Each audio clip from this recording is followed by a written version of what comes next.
1% or less actually make financial independence. So that means 99% of the people are living in a delusion. And if you ask them what are they going to do if I gave them $10 million, what would they do with their life? I guarantee you 2 to 8 million of that will be spent in less than a minute. Motivation is not a solution, it's a symptom. Well, I think that the first step is to dissolve your own shames and guilts and reasons why you don't deserve. Because a lot of people are sitting there beating themselves up. Anytime you set goals that are not aligned with your highest values and you then don't achieve because you give up on them, then you end up beating yourself up and think there's something wrong with you. Well, first of all, you want to find out whatever you've done in your life, how it served you, how it served others, and clear out any shame and guilt. Then you want to sit down and ask, what is it that you're really going to do? Because you're not going to get wealthy unless you're serving people. And if you're not dedicated to serving people, you have a fantasy called wealth.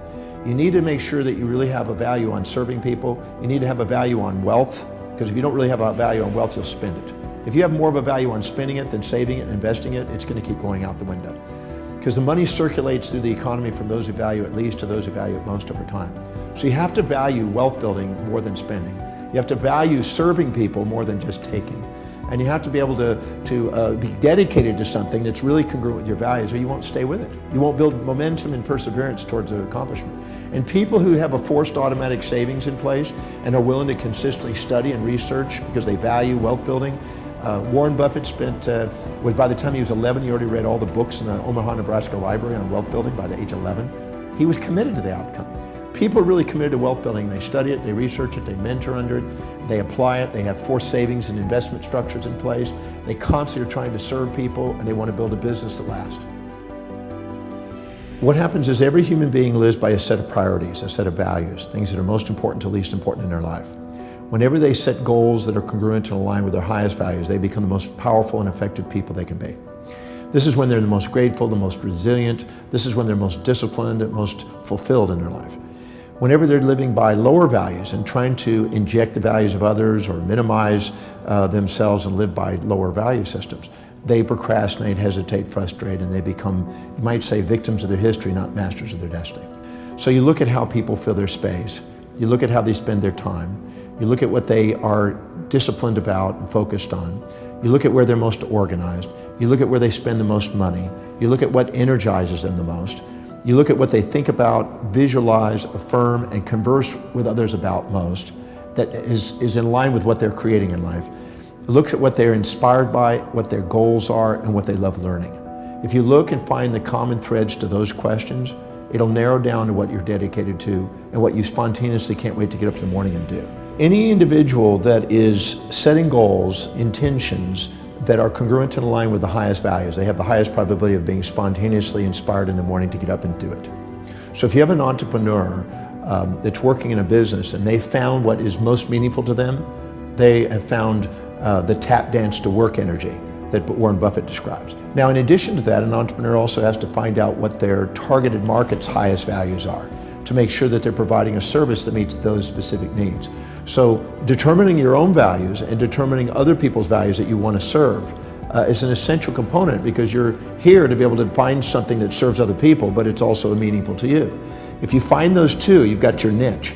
Now you've got exactly what you would love to get up in the morning and do, and you get to go and do what exactly people want, and you get to fulfill their life. Because everybody has a set of priorities, a set of values in their life, whenever they're living by their highest value, which the ancient Greeks called the telos, which is the highest priority in their life. The chief aim, as Napoleon Hill called it, or Adailton called it the magnificent obsession, or the big why. That highest value is the most meaningful and most purposeful thing they can do. That is the purpose. When you do, you're the most resilient, most adaptable to pain and pleasure. When you go down the list of values to lower values, you're less inspired, less fulfilled by doing them. You procrastinate in doing them. And what happens is you'll only do them if it's pleasurable, and if it's not, you'll give up. So the key is to make sure that everything you do is highest priority, the thing that's most meaningful to you, so you don't give up, you have the resilience, and you embrace pain and pleasure in the pursuit of a great purpose. If you are not living by your highest values, because you're wanting to do it with pleasure only and you'll want to give up if it's pain, you'll need motivation all the time. The difference between inspiration, which is from within, is people who are inspired from within are living by their highest values. And people that need motivation from without are people that haven't found that highest value and are living by lower values, and they need constant incentives and motivation and only pleasure to keep them going. So our animal nature needs motivation, but our truest nature, our human nature, the one that activates the telencephalon in the brain, the executive centers of the brain, which allows you to be an executive and a leader in the world, transcends this pain, pleasure, amygdala reaction of the lower animal and within us. It allows us to function from an inner core mission that transcends that and allows us to be able to embrace pain, pleasure, support, challenge, ease, difficulties. Any complementary pair of opposites that you face along the way, you turn into on the way. If you're expecting to float across between two buildings, that's unrealistic expectation. Or if you're expecting yourself to do something that's truly not high on your values and not meaningful to you, you'll tend to give up. Or expecting some other human being to do something that doesn't abide by the laws of the universe, or expecting them to live outside their values. Because every human being makes decisions according to what will give them the greatest advantage over disadvantage, greatest reward over risk to their highest values. So if you expect yourself to do something that's not really meaningful to you, it sounds like a neat whim, but it's not really you, you're going to end up self-defeating and end up with the A, B, C, Ds of negativity. Internal anger and aggression, internal blame and feelings of betrayal, internal criticism and challenge, internal despondency, despair, and depression. And these A, B, C, Ds of negativity that you internally have, which some people call negative self-talk and negative self-behavior, is actually a feedback mechanism to make sure we're setting realistic expectations that are aligned with our real values. And we know that it's real if we can see it in our mind's eye, we see the strategy, we know the action steps, and it's obtainable. Now, those are the keys. When you do, you have a realistic expectation, and you keep showing effort and evidence of manifesting what you want to manifest. The wisest thing to do is start with simple goals that you achieve and train yourself to do what you say. If you train yourself to do what you say, your piggy banks become biggie banks. Your little action steps become big dreams. And if you live congruently with your highest values, you have the highest probability of achievement, and you won't give up on your goals.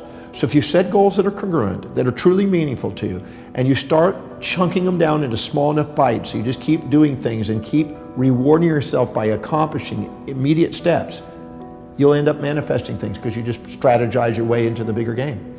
So I always say that if you chunk the big project down into small bites and then down to everything that's within a time horizon and within your vision to see and do, you'll get it. You just stay with it long enough. If you stay perseverant towards an objective and exemplify action every day towards your objective, sooner or later everybody else kind of dies out and you're at the top. You just got to stay with it. Procrastination is a result of three primary things.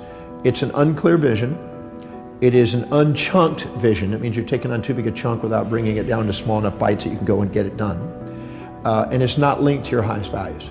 If you take the objective that you have, you make sure it is abide by the laws of the universe, it's doable. You make sure it really matches your highest values so it's linked. And the way you know that is if you can rattle off the reasons why you can do it and how it will help you fulfill your mission fluently. Because if you're fluent, you're congruent. Then you basically make sure it's chunked down into small action steps you can do, and you micromanage until you've proven you can macromanage. That means you do it into small baby steps every single day. If I do this, I'm one step closer. If I do this the next day, I do it one step closer. Break it down into such small steps that it's by the inch, it's a cinch. If you do, you won't procrastinate. Procrastinate means that you've unchunked it, unlinked it, and unclarified it. I think that people who think they're going to be positive all the time are delusioned. Just like a magnet, it has two sides, and you have two sides. And the more you set up a fantasy that has only one side, the more you get depressed when it doesn't match your fantasy.